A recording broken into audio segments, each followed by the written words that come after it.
आपण mechanical properties of fluids हे chapter discuss करतोय. त्यामध्ये मी तुम्हाला जसं सांगितलं काही टॉपिक वगळण्यात आलेले आहेत. टॉपिक 2.3 जो पान क्रमांक 27 ते 33 वर आलाय तो टॉपिक प्रेशर आणि पास्कल्स लॉच्या संदर्भातला वगळण्यात आला आहे या वर्षीसाठी फक्त.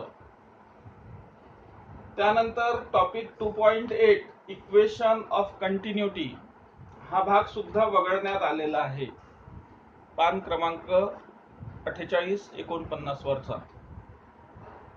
त्यानंतर टॉपिक 2.9 बर्नौलीज इक्वेशन पान क्रमांक 50 ते 53 हा शेवटचा भाग आहे चॅप्टरचा, तो सुद्धा वगळण्यात आलेला आहे. म्हणजेच आपलं चॅप्टर सुरू होते पान नंबर 33 च्या शेवटच्या कॉलम पासून. तिथे सरफेस टेन्शन नावाचा टॉपिक आहे. सरफेस टेन्शन म्हणजे कुठलंही लिक्विड असेल तर त्याचं जे फ्री सरफेस असतो तो मिनिमम एरिया ऑक्युपाय करण्याचा प्रयत्न करतो. It behaves as if it is under tension.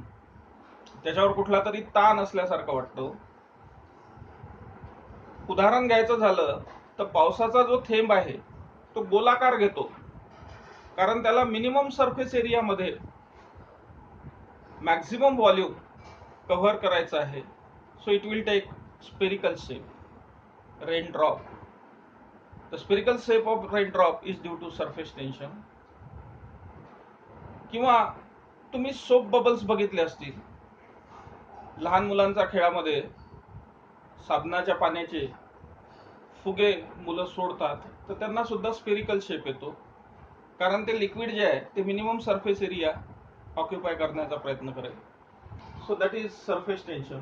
म्हणजे सरफेस टेन्शन समजून घेण्यासाठी आपल्याला आधी लिक्विडचं बिहेवियर जे आहे ते असं का असते हे समजण्यासाठी इंटरमॉलिक्युलर फोर्सेस, मॉलिक्युल्स मध्ये कुठले फोर्स आहेत त्यांचे काय प्रकार आहेत हे थोडंसं डिस्कस करावं लागेल. हे सगळं पान नंबर 34 वर व्यवस्थित आलेलं आहे अगदी. कोहेसिव्ह फोर्स कशाला म्हणायचं? The force of attraction between the molecules of same substance is called cohesive force. उदाहरणार्थ हा पेन आहे. या पेनचे जे मॉलिक्युल्स आहेत, हा पेन ज्या मटेरियलचा बनला आहे याचे जे मॉलिक्युल्स आहेत यांनी एकमेकांना घट्ट धरून ठेवलेलं आहे. त्याच्यामुळे हा पेन मी ओढला तरी तुटणार नाही. कारण काय की हे जे मॉलिक्युल्स आहेत यांच्यामध्ये स्ट्रॉंग बॉन्ड आहे. सॉलिडच्या बाबतीत कोहेसिव्ह फोर्स हा खूप स्ट्रॉंग असतो. या बोर्डवर मी पेनाने लिहिलं ते मात्र ती इंक आता चिपकली या बोर्डला, याला ॲडेसिव्ह फोर्स म्हणतात. ॲडेसिव्ह force is the force of attraction between the molecules of two different substance. म्हणजे बोर्डचं मटेरियल वेगळं आहे, इंक हे वेगळं मटेरियल आहे, परंतु इंक ही बोर्डला चिपकते. त्याला कारण there is a force of attraction between the molecules of ink and the molecules of board. So this force is called as adhesive force. मग आता मॉलिक्युल तर खूप छोटा असतो आकाराने, त्याच्यामुळे त्याच्या बाजूला दुसरा मॉलिक्युल ज्या वेळेला येईल त्यावेळेला ते एकमेकांना अटॅच होतील. मग हा molecular range of molecular force म्हणजे काय? तर the distance up to which the molecule can exert force on another molecule. This distance, small distance, is called as range of molecular force which is of the order of 10 to the power -9 metre. Sphere of influence कशाला म्हणायचं?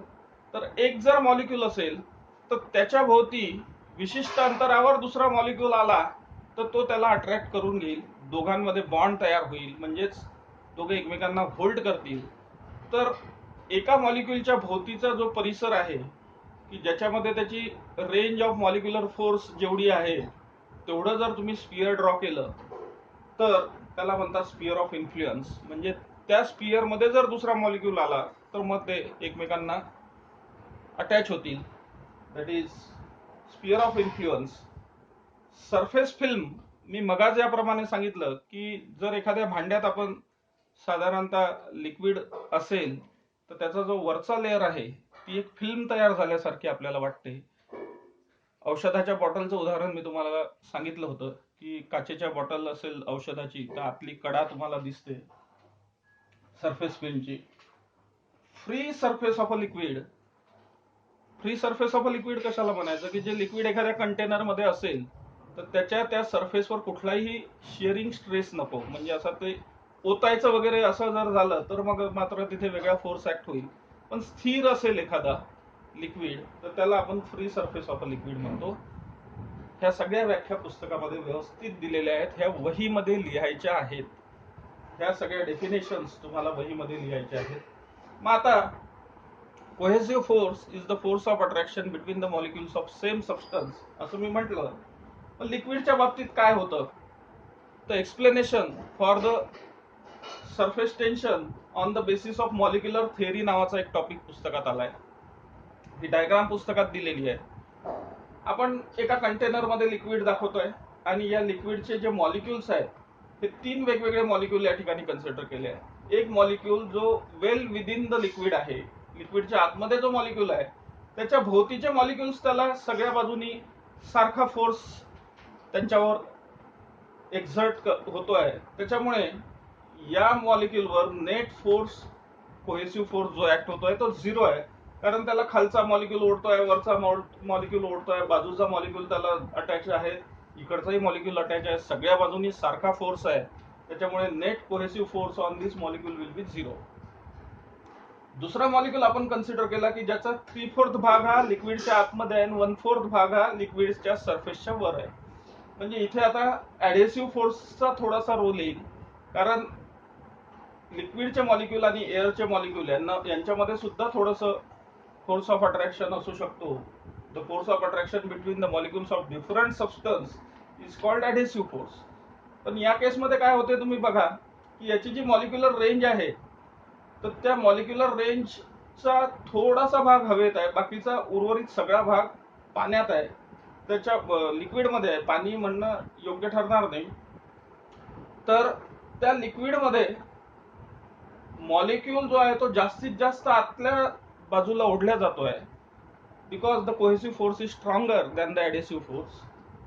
But in case of the third molecule which is shown on the surface of the liquid, half of the sphere of influence is within the liquid and half is above the liquid surface, कारण हा exactly surface वरचा molecule आहे.